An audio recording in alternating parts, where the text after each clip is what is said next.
Bismillahirrahmanirrahim. Assalamualaikum warahmatullahi wabarakatuh.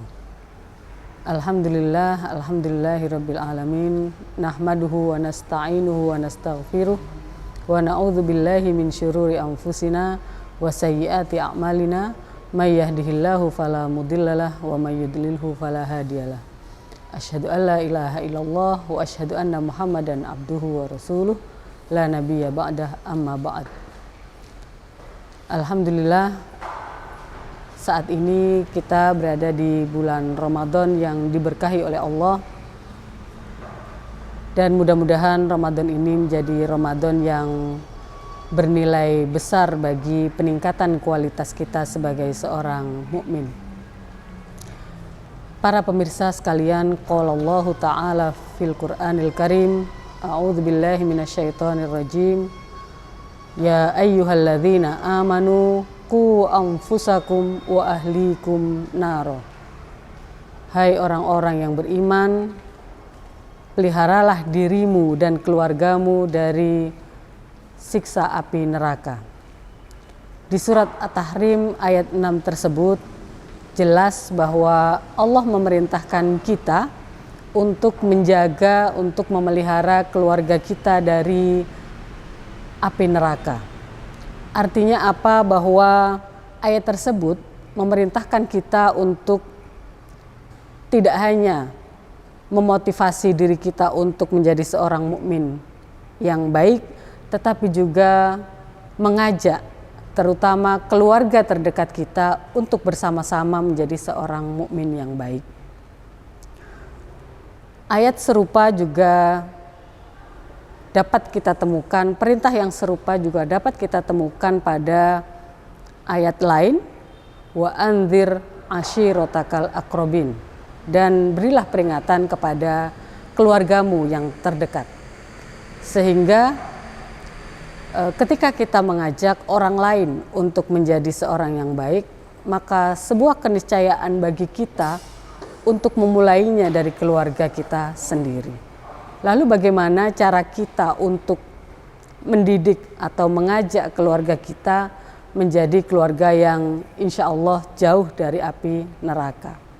Ada 3 perkara yang bisa kita lakukan, yaitu yang pertama adalah membekali keluarga kita dengan ilmu agama.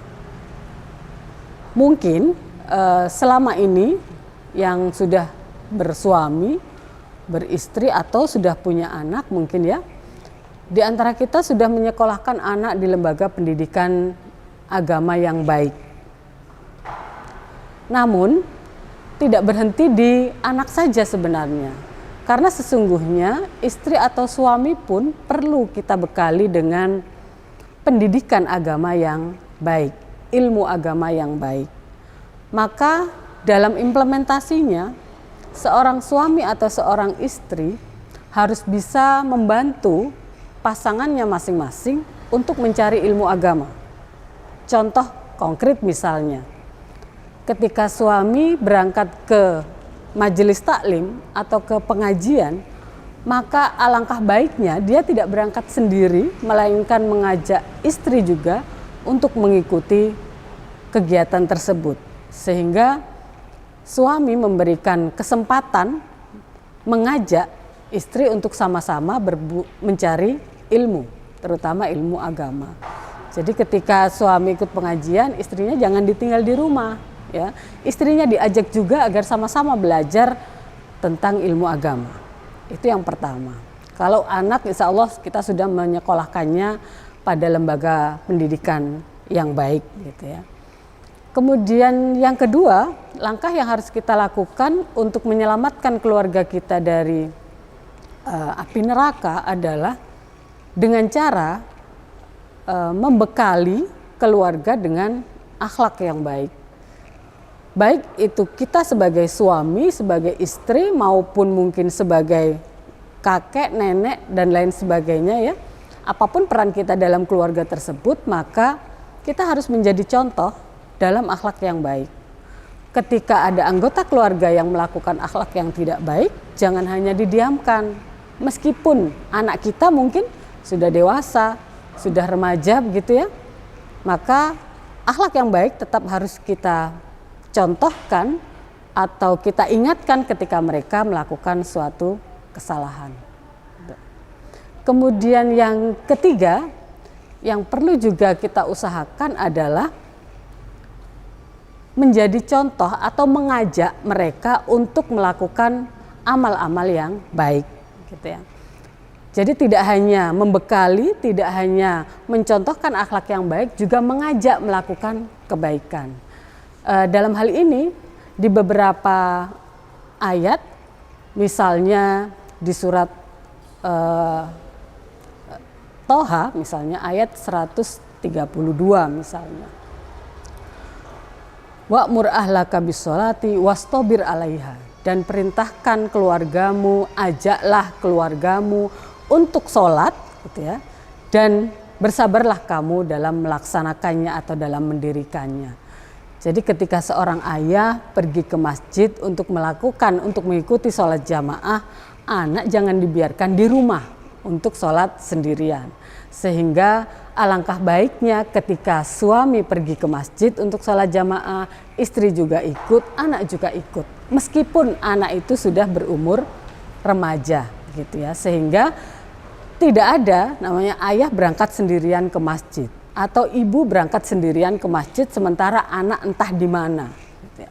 Sehingga itulah yang bisa kita upayakan dalam menjaga keluarga kita dari api neraka itu.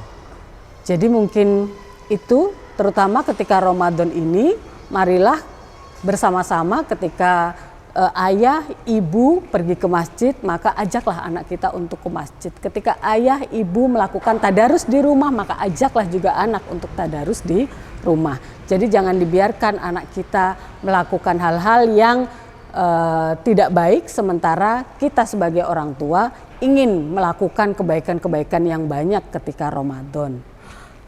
Anak dan istri adalah titipan Allah bagi kita semua, sehingga kita harus kembalikan mereka dalam keadaan yang baik kepada Allah. Bantulah mereka untuk menjadi seseorang yang soleh. Jangan tuntut mereka, tapi bantulah mereka. Beri mereka jalan, beri mereka kesempatan, dan ajak mereka untuk sama-sama berbuat baik. Gitu ya. Tidak dengan menyuruh-nyuruh saja, tetapi mengajak mereka untuk berbuat baik. Mungkin itu dari saya, kurang lebihnya saya mohon maaf. Billahi taufiq wal hidayah. Assalamualaikum warahmatullahi wabarakatuh.